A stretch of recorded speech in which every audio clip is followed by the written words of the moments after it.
Bismillahirrahmanirrahim. Assalamualaikum warahmatullahi wabarakatuh. Perkenalkan, kami dari kelompok 10 akan memaparkan tentang pekerjaan kelompok kami dengan judul efektivitas mendongeng dalam meningkatkan empati anak. Sebelumnya perkenalkan, nama saya Imi Hamengku Suryo Cokro-Bahwono. Kemudian anggota kelompok saya ada Muhammad Fatkul Huda, kemudian ada Fani Dwi Pratiwi dan Enika Nila Arun Cendani. Pendahuluan, latar belakang, mengenalkan anak dengan lingkungan adalah hal yang cukup penting untuk mempengaruhi empatinya. Dongeng merupakan salah satu bentuk cerita fiksi yang dapat diberikan kepada anak untuk mengembangkan kecerdasan bahasa mereka. Mengingat bahwa lingkungan sekolah merupakan salah satu lingkungan yang dapat mengembangkan kemampuan empati yang dimiliki oleh anak agar lebih optimal, dan berdasarkan hasil studi pendahuluan di beberapa sekolah yang ada di Indonesia, maka dari itu penulis memilih sekolah dasar Tengkunya Arif Fatih Bilingual School yang berlokasi di Desa Lamyong, Kecamatan Syiah, Kuala. Rumusan masalah yang kami bawa adalah 1. Apakah ada perbedaan rata-rata hasil nilai tingkat empati siswa sekolah dasar yang diberikan dua metode pembelajaran, yaitu tidak menggunakan metode dongeng dengan yang menggunakan metode dongeng setelah dikendalikan kovariabel pretest. Yang kedua adalah apakah mendongeng berpengaruh dalam meningkatkan empati anak pada siswa sekolah dasar Tengkunya Arif Fatih Bilingual School. Untuk mengetahui ada tidaknya perbedaan rata-rata hasil nilai tingkat empati siswa sekolah dasar yang diberikan dua metode pembelajaran, yaitu tidak menggunakan metode dongeng dengan yang menggunakan metode dongeng setelah dikendalikan kovariabel pretest. Untuk mengetahui ada tidaknya pengaruh mendongeng dalam meningkatkan empati anak pada siswa sekolah dasar Tengkunya Arif Fatih Bilingual School. Manfaat teoritis, penelitian ini diharapkan dapat memberikan tambahan wawasan dan ilmu pengetahuan khususnya terkait bidang ilmu psikologi dan pendidikan. Untuk manfaat praktisnya, penelitian ini diharapkan dapat memberikan wawasan dan informasi mengenai efektivitas mendongeng dalam meningkatkan empati anak, baik untuk masyarakat umum maupun yang lainnya, khusus untuk orang tua dalam memperhatikan perkembangan anaknya. Hipotesisnya, H0, tidak ada perbedaan rata-rata hasil nilai tingkat empati siswa sekolah dasar yang diberikan dua metode pembelajaran, yaitu tidak menggunakan metode dongeng dengan yang menggunakan metode dongeng setelah dikendalikan kovariabel pretest. H1-nya, ada perbedaan rata-rata hasil nilai tingkat empati siswa sekolah dasar yang diberikan dua metode pembelajaran, yaitu tidak menggunakan metode dongeng dengan yang menggunakan metode dongeng setelah dikendalikan kovariabel pretest. Yang selanjutnya adalah bab 2, tinjauan pustaka. Yang pertama, dongeng. Dongeng adalah cerita yang tidak benar-benar terjadi dan dalam banyak hal sering tidak masuk akal menurut Nurgiantoro pada tahun 2005. Pendapat lain mengenai dongeng adalah cerita yang tidak benar-benar terjadi, terutama tentang kejadian zaman dulu yang aneh-aneh, menurut KBBI pada tahun 2007. Menurut Anti Arne dan Steve Thompson telah membagi jenis-jenis dongeng ini ke dalam 4 golongan besar, antara lain yang pertama dongeng binatang, yang kedua dongeng biasa, yang ketiga lelucon dan anekdot, dan keempat adalah dongeng berumus. Yang selanjutnya adalah mendongeng. Mendongeng adalah bukan sesuatu yang mengisahkan tentang perbuatan atau suatu kejadian dan disampaikan secara lisan dengan tujuan membagikan pengalaman dan pengetahuan kepada orang lain, menurut Bahri pada tahun 2005. Sebagaimana orang dewasa, anak-anak memperoleh pelepasan emosional melalui pengalaman fiktif yang tidak pernah dialaminya dalam kehidupan nyata. Dongeng ternyata merupakan salah satu cara yang efektif untuk mengembangkan aspek-aspek kognitif atau pengetahuan, afektif atau perasaan, sosial, dan aspek konatif atau penghayatan anak-anak, menurut Aspandiar pada tahun 2007. Yang selanjutnya adalah empati. Menurut M. Umar dan Ahmad Ali, empati adalah salah satu kecenderungan yang dirasakan seseorang untuk merasakan sesuatu yang dilakukan orang lain, andaikan ia berada dalam situasi orang lain. Sedangkan Patton berpendapat bahwa empati bermakna memposisikan diri pada posisi orang lain. Sedangkan menurut Goleman pula, ada 3 ciri-ciri kemampuan empati yang harus dimiliki sebagai bagian dari kecerdasan emosional. Antara lain yang pertama, mendengarkan pembicaraan orang lain dengan baik. Kedua, menerima sudut pandang orang lain. Dan yang ketiga adalah peka terhadap perasaan orang lain. Yang selanjutnya adalah analisis kovarian. Analisis kovarian merupakan teknik statistika yang merupakan kombinasi dari analisis regresi dengan analisis variansi menurut Ranser pada tahun 1998.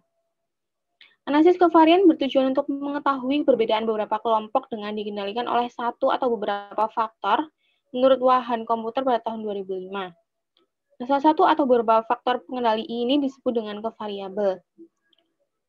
Model dari analisis kovarian yaitu sebagai berikut. YIJ sama dengan mu plus tau I plus Y dikali XIJ min X plus epsilon IJ, di mana I-nya berjalan dari 1, 2, 3 sampai B, dan J-nya berjalan dari 1, 2, 3 sampai NI. Nah, untuk asumsi ANAKOVA sendiri yang akan diuji itu adalah asumsi normalitas, linearitas, dan homogenitas. Kemudian bab 3, metode penelitian. Sumber data.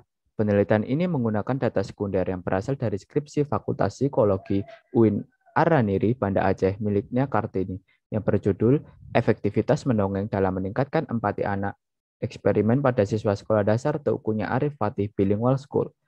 Jenis penelitian. Penelitian ini merupakan jenis penelitian dengan pendekatan kuantitatif dengan desain kuasi eksperimen. Bertujuan untuk mengetahui apakah mendongeng efektif dalam meningkatkan empati anak pada siswa sekolah dasar Teukunya Arif Fatih Bilingual School. Variabel penelitian. Dalam penelitian ini, variabel-variabel yang digunakan diantaranya variabel bebas berisi metode pembelajaran, variabel kontrol berisi nilai pretest, variabel terikat berisi nilai post-test. Populasi dan sampel. Populasi dalam penelitian ini adalah seluruh siswa kelas 2 dasar Teukunya Arif Fatih Bilingual School. Untuk sampelnya sendiri, penelitian ini terdiri dari 10 siswa, 5 siswa tergabung dalam kelompok kontrol, dan 5 siswa tergabung dalam kelompok eksperimen. Tempat penelitian, pengukuran empati berdasarkan skripsi Kartini 2019 dilakukan di tempat yang sama dengan tempat perilakuan diberikan, yaitu pada salah satu ruangan khusus di sekolah dasar Teukunya Arif Fatih Bilingual School. Waktu penelitian, peneliti atau Nia Kartini sendiri melakukan waktu selama sehari untuk melakukan penelitian ini dengan membagi kelompok menjadi 2, yakni kelompok kontrol dan kelompok eksperimen. Kemudian dilakukan pretest, post-test, dan observasi perilaku dilakukan masing-masing 1 kali. Instrumen penelitian. Instrumen utama dalam penelitian yang berdasarkan skripsi Nia Kartini pada 2019 ini adalah skala empati dan pembacaan dongeng. Lebih lanjut, peneliti menambahkan permainan puzzle sebagai instrumen penunjang dalam menganalisa hasil penelitian ini. Skala empati menjadi instrumen pengukuran self-report, yang artinya subjek penelitian mengukur sendiri sikap empatinya dalam respon item-item lembar pengukuran. Peneliti menambahkan sesi permainan puzzle setelah perlakuan mendongeng sebagai alat pengukuran effort behavior atau perilaku tampak yang dapat diobservasi.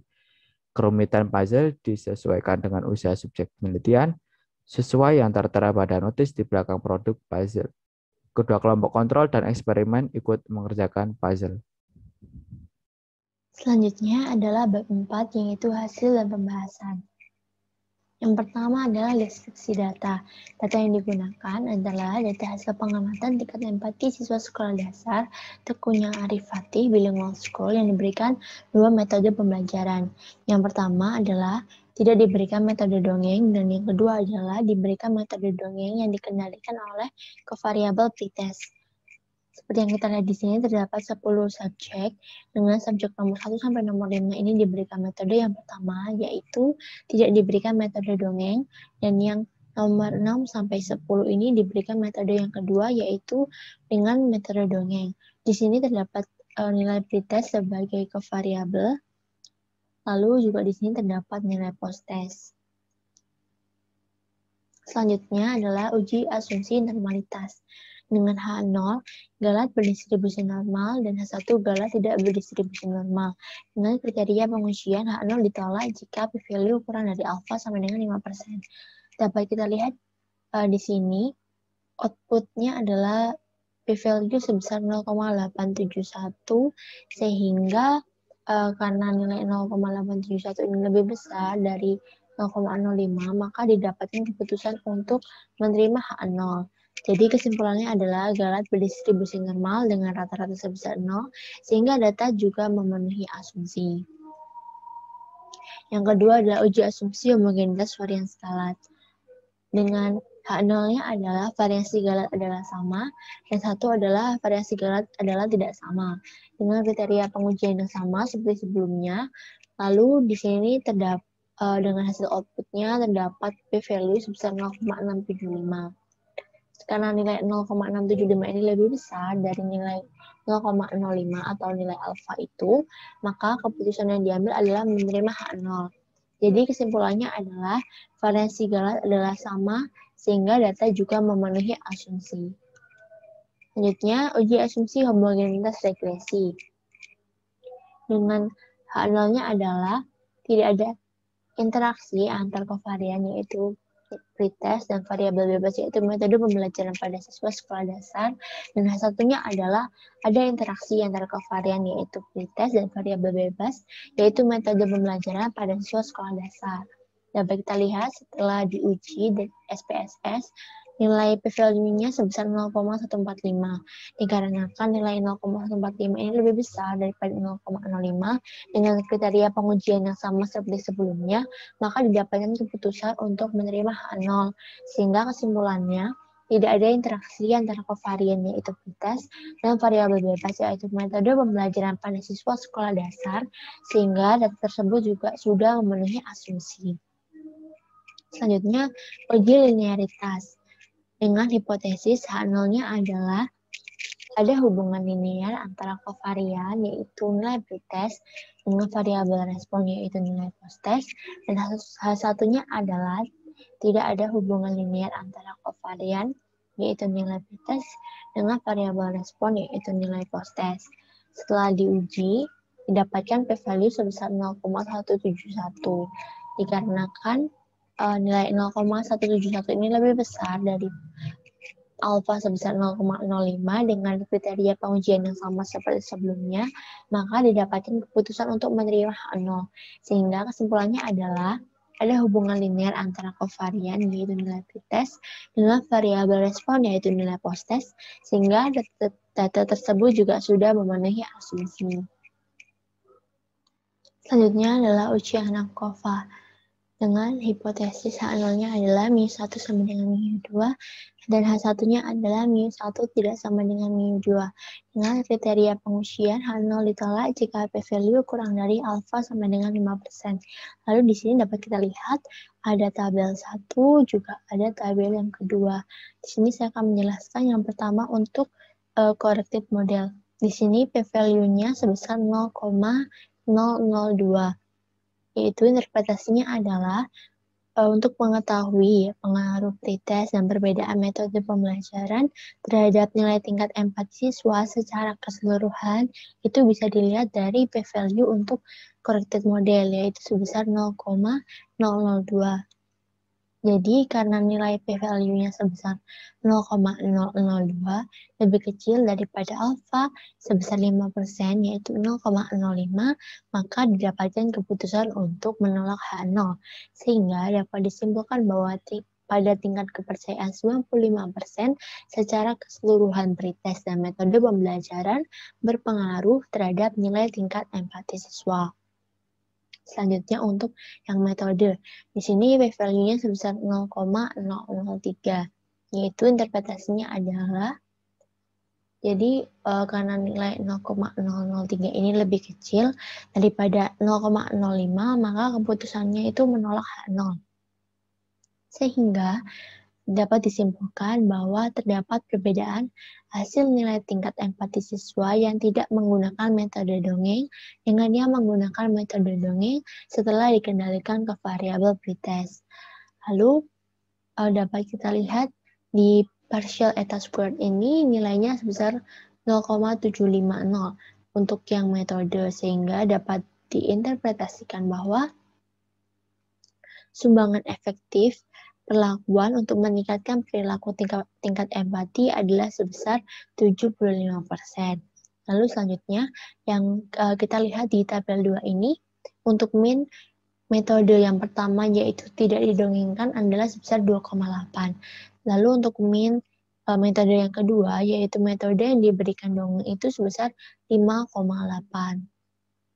Maka dapat kita lihat bahwa metode yang mempunyai nilai rata-rata lebih tinggi itu maka dapat dikatakan mempunyai pengaruh yang lebih besar pula.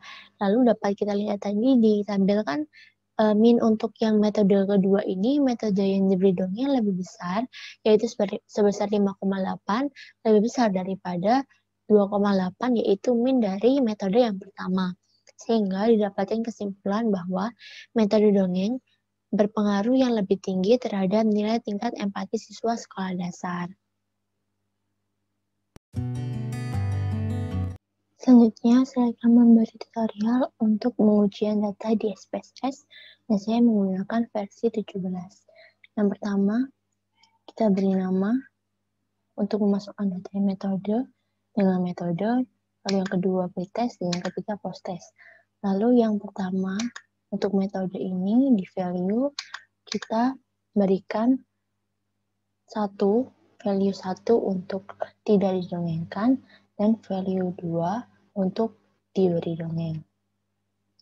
Oke, dan yang metode ini bertipe data nominal. Lalu selanjutnya kita masukkan data untuk metode yaitu dari nomor 1 sampai nomor 5 diberi metode yang pertama, lalu nomor 6 sampai nomor 10 diberi metode yang kedua, jadi diberikan angka 2. Lalu kita isi nilai pretest dan juga nilai posttest. Selanjutnya, saya akan menguji untuk uji ANOVA. Yang pertama, kita klik Analyze, lalu kita klik yang General Linear Model, kita klik yang Univariate, karena kita hanya punya satu respon, kita klik, kita masukkan proses ke dalam dependent variable, karena proses di sini sebagai respon, lalu metode kita masukkan ke fixed vector, karena di sini metode sebagai variabel bebas, lalu kita klik pretest sebagai covariate. Kita klik di model, masukkan metode dan pretest tanpa interaksi. Jadi di sini kalian harus klik custom terlebih dahulu, kita klik continue, lalu di save. Kita akan menyimpan residual dan pilih yang unstandarized. Kita klik yang continue. Lalu di option, kita masukkan di sini, kita masukkan overall. Klik yang homogeneity test, karena kita akan mengeluarkan p-value untuk melihat apakah residual data ini homogen. Lalu di sini descriptive statistic juga kita pilih, karena kita akan melihat perbedaan mean atau nilai rata-rata dari kedua metode tersebut. Lalu kita klik di sini estimate of effect size supaya nanti di tabel itu juga keluar partial eta squared untuk melihat sebenarnya berapa persen sih metode tersebut berefek kepada nilai respon yaitu nilai posttest. Lalu kita klik continue. Karena sudah semua, kita klik OK. Dan di sini dapat terlihat, di sini untuk metode 1 sebanyak 5, untuk metode 2 sebanyak 5 buah data. Sini, jadi total data yang kita punya adalah 10. Lalu di sini keluar min untuk yang tidak didongengkan, yaitu metode yang pertama sebesar 2,8, dan min yang untuk metode kedua, yaitu diberi dongeng sebesar 5,8. Di sini juga dapat terlihat p-value untuk leave-in test, yaitu untuk homogeneity test sebesar 0,675. Di sini juga terlihat p-value. Lalu di sini juga terlihat partial eta squared yang kita inginkan tadi. Seperti itu. Lalu kita lihat di sini juga keluar residual dari data yang kita inginkan. Selanjutnya, kita akan menguji untuk normalitas residual. Sini kita dapatkan residual 1, lalu kita klik Analyze, lalu klik non-parametric test, pilih bulan sampel KS atau Kolmogorov-Smirnov, masukkan residual, lalu klik yang normal, di sini langsung otomatis terklik normal, lalu klik OK. Di sini didapatkan tabel seperti ini. Tabel one sample Kolmogorov-Smirnov test mendapatkan p-value seperti yang terlihat di layar 0,871. Selanjutnya, saya akan menunjukkan untuk uji linearitas. Yang pertama kita klik Analyze, lalu kita klik yang Compare Means, lalu kita klik yang Means, lalu masukkan posttest. Ini untuk ke dependent list sebagai variabel respon. Lalu kita masukkan pretest ke independent list karena kita ingin melihat apakah ada hubungan linear antara variabel respon yaitu post-test dengan variabel covariant yaitu nilai pretest. Lalu kita klik option. Di sini kita klik yang test for linearity, kita klik continue, lalu kita klik OK. Lalu kita dapatkan di sini di ANOVA table ini untuk post-test dan pre-test uji linearity atau uji linearitasnya itu didapatkan p-value sebesar 0,171 sehingga data memenuhi asumsi. Lalu uji asumsi yang selanjutnya adalah uji homogenitas regresi. Yang pertama kita klik analyze. Lalu kita klik yang general linear model, klik yang univariate. Lalu di sini ada sedikit perbedaan dengan yang awal. Di sini kita post test, kita masukkan ke dalam dependent variable sebagai respon. Lalu kita masukkan di sini metode dan pretest ke dalam fixed vector. Lalu di sini model kita masukkan metode, pretest juga metode dan pretest yaitu interaksi antara metode dan pretest, maaf. Lalu kita klik. Lalu di sini kita tidak perlu menyimpan apa-apa, juga kita tidak di sini dimasukkan overall. Lalu di sini kita tidak memilih apa-apa. Kita klik continue. Kita langsung klik OK. Di sini terlihat untuk yang interaksi yaitu metode dan pretest itu sebesar 0,145, di mana data ini memenuhi asumsi, karena asumsi yang kita inginkan adalah tidak ada interaksi antara variabel bebas yaitu metode dengan covariable yaitu nilai pretest. Yang terakhir adalah bab 5 yaitu kesimpulan dan saran.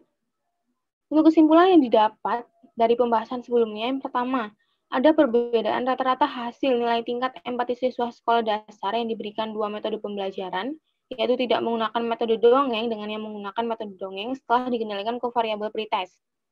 Yang kedua, pada tingkat kepercayaan 95% secara keseluruhan, pretest dan metode pembelajaran berpengaruh terhadap rata-rata nilai tingkat empati siswa sekolah dasar. Dan yang terakhir, ada pengaruh metode mendongeng dalam meningkatkan empati anak pada siswa sekolah dasar Tekunya Arif Fatih Bilingual School. Nah, untuk saran, yang pertama adalah bagi pengajar atau guru sekolah dasar bisa memulai untuk menerapkan pengajaran dengan metode dongeng, karena dengan metode tersebut, siswa lebih mudah memahami materi yang diberikan sehingga berpengaruh terhadap hasil belajar. Dan yang kedua adalah bagi para akademisi, diharapkan nantinya peneliti baru akan menambah sampel, yaitu siswa sekolah dasar sehingga hasil penelitian nanti akan lebih akurat, karena lebih mewakili populasi ataupun akan menghasilkan kesimpulan lain yang belum diberikan oleh peneliti sebelumnya. Cukup sekian presentasi dari kelompok kami, kurang lebihnya mohon maaf. Wassalamualaikum warahmatullahi wabarakatuh.